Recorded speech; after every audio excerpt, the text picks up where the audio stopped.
परिचय। हमने संख्याओं के प्रकार जैसे प्राकृतिक संख्याएं, पूर्ण संख्याएं, पूर्णांक और परिमेय संख्याओं के बारे में पढ़ा है। इस पाठ में हम संख्याओं के बारे में अधिक विस्तार से चर्चा करेंगे।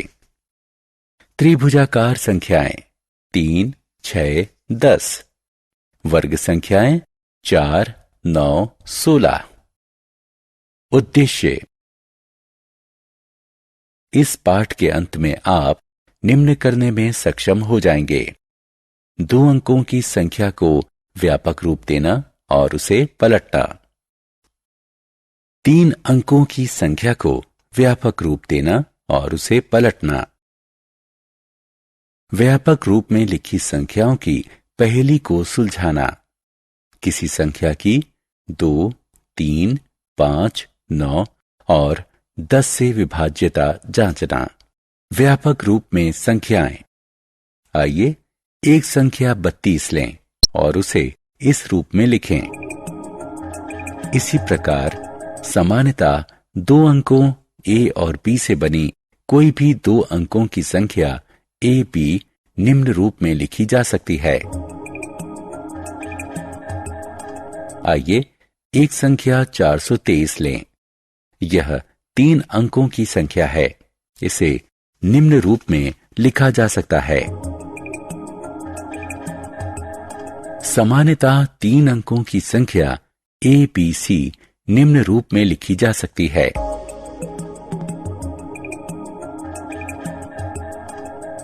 संख्याओं के साथ खेल। अंकों का पलटना। 2 अंकों वाली संख्या। सामान्यतः b2 जमा 8a बराबर 177। यदि हम दोनों संख्याओं का योग करें तो हमें प्राप्त होता है 177। प्राप्त योग सदैव 11 का गुणज है। यदि हम योग को 11 से विभाजित करें तो भागफल है 62a, जो कि चुनी गई संख्या 5 गुणा a के अंकों का योग है। सामान्यतः 2 अंकों की संख्या a बराबर 0 या a बराबर 5 के अंकों को पलटने पर हमें प्राप्त होता है b बराबर 1, 15 गुणा 15 बराबर 125। इसलिए a बराबर 5 और b बराबर 2। यदि इकाई का अंक दहाई के अंक से बड़ा है, प्राप्त संख्या 9 से विभाजित होगी, अतः शेषफल 0 है। अंकों का पलटना। 3 अंकों की संख्या। इन संख्याओं का प्रयोग 2 अन्य 3 अंकों की संख्या बनाने के लिए कीजिए। यदि आप ABC को संख्या के रूप में चुनते हैं तो अगली संख्या होगी CAB। इकाई स्थानांक सैकड़ा के स्थान पर चला गया। अन्य संख्या होगी BCA। यहां दहाई स्थान का अंक सैकड़ा के स्थान पर चला गया। इनका योग करके 37 से विभाजित कीजिए। कोई शेष फल नहीं बचता।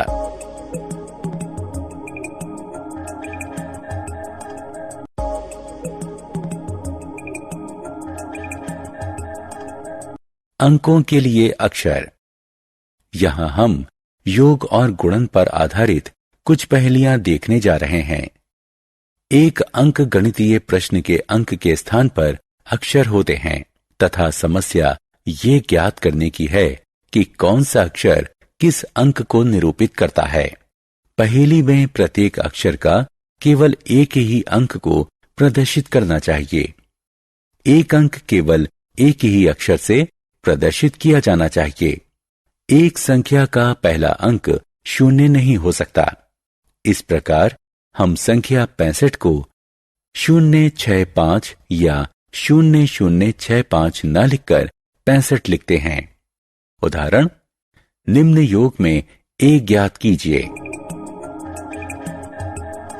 पहले स्तंभ में a जमा 5 से हमें 3 प्राप्त होता है।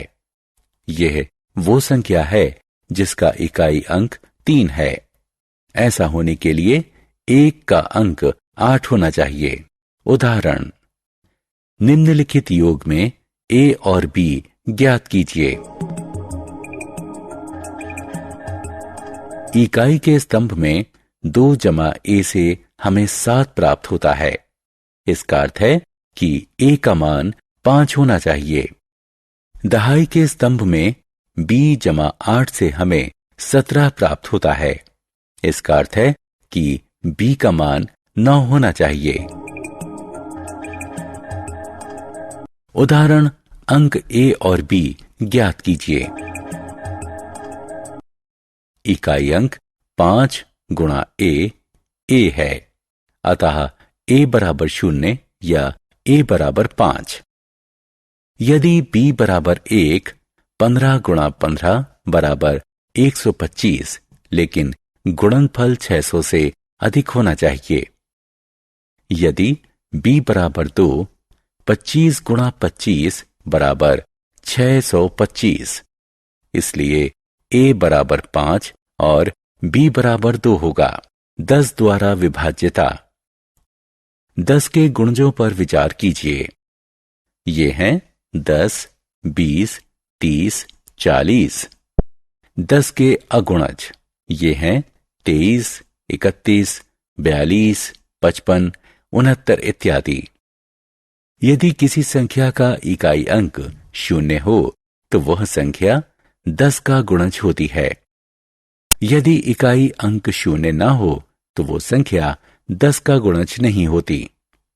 कोई संख्या PQR लीजिए। P इकाई स्थान का अंक है, Q दहाई स्थान का अंक है और R सैकड़ा स्थान का अंक है।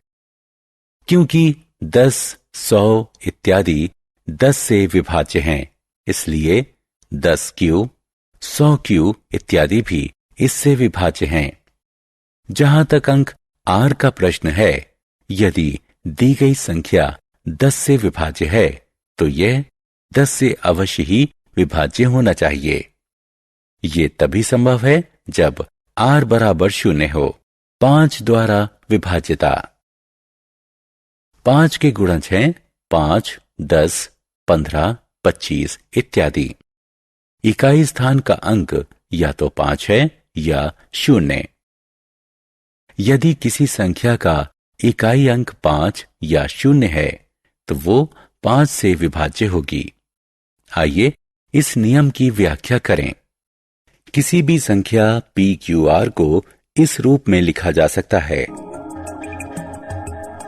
क्योंकि 10, 100 10 से विभाज्य है, इसलिए 10Q, 100Q इत्यादि भी इससे विभाज्य हैं, जो कि 5 से विभाज्य हैं, क्योंकि 10 बराबर 2 गुणा 5 होता है।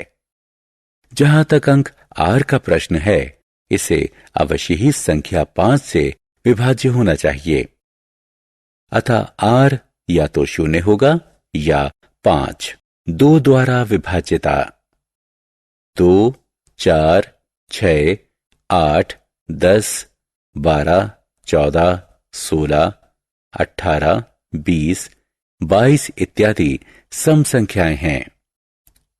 3, 5, 7, 9, 11, 13, 15, 17, 19, 21 इत्यादि विषम संख्याएं हैं।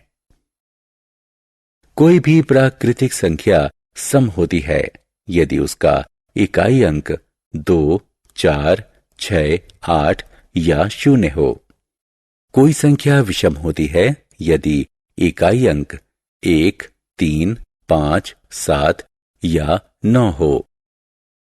यदि इकाई अंक 0, 2, 4, 6 या 8 हो तो ये 2 से विभाज्य होता है। कोई संख्या PQR 100P जमा 10Q जमा R रूप में लिखी जा सकती है। 100P 10Q 2 से विभाज्य है, क्योंकि 100 और 10 2 से विभाज्य हैं। जहां तक अंक R की बात है, यदि संख्या 2 द्वारा विभाज्य है तो इसे भी 2 द्वारा विभाज्य होना चाहिए। इसलिए R को 0, 2, 4, 6 या 8 होना चाहिए, क्योंकि तभी यह संख्या 2 द्वारा विभाज्य होगी। 9 और 3 द्वारा विभाज्यता। 10, 5 और 2 द्वारा विभाज्यता में हमने केवल इकाई अंक का प्रयोग किया। हमें अन्य अंकों की चिंता नहीं थी। विभाज्यता की जांच केवल इकाई अंक से होती है। 9 द्वारा विभाज्यता की जांच करने के लिए आइए एक संख्या 2689 लें।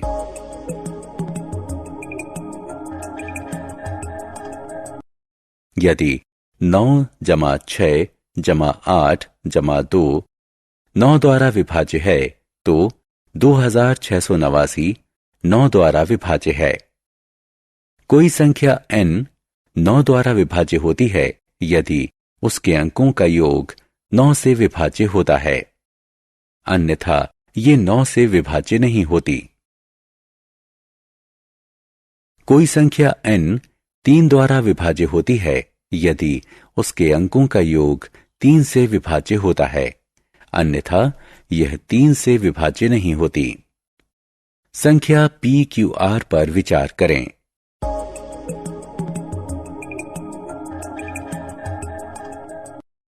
9 या 3 से विभाज्यता संभव है यदि A जमा B जमा C 9 या 3 से विभाज्य है।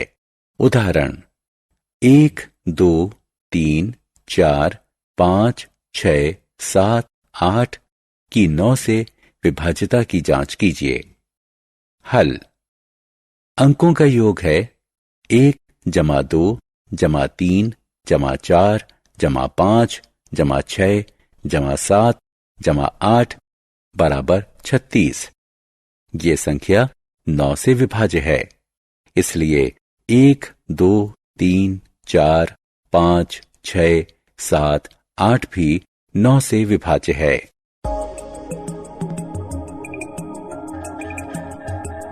उदाहरण 2, 8, 5, 7, 5, 1 की 9 से विभाज्यता की जांच कीजिए। हल। अंकों का योग है 2 जमा 8 जमा 5 जमा 7 जमा 5 जमा 1 बराबर 28। 28 9 से विभाज्य नहीं है, इसलिए ये संख्या 9 से विभाज्य नहीं है। सारांश। आइए हमने जो कुछ सीखा है उसे संक्षेप में दोहराएं। संख्याओं को व्यापक रूप में लिखा जा सकता है। 2 अंकों की संख्या को निम्न प्रकार लिखा जा सकता है। 3 अंकों की संख्या को निम्न प्रकार लिखा जा सकता है। संख्याओं का व्यापक रूप पहेलियों को हल करने और संख्या के खेल में सहायक होता है। 10 द्वारा विभाज्यता। यदि किसी संख्या के इकाई का अंक 0 है तो संख्या 10 से विभाज्य होती है। 5 से विभाज्यता। यदि किसी संख्या के इकाई का अंक 0 या 5 होता है तो संख्या 5 से विभाज्य होती है। 2 से विभाज्यता। यदि किसी संख्या के इकाई का अंक 0, 2, 4, 6 या 8 होता है तो संख्या 2 से विभाज्य होती है।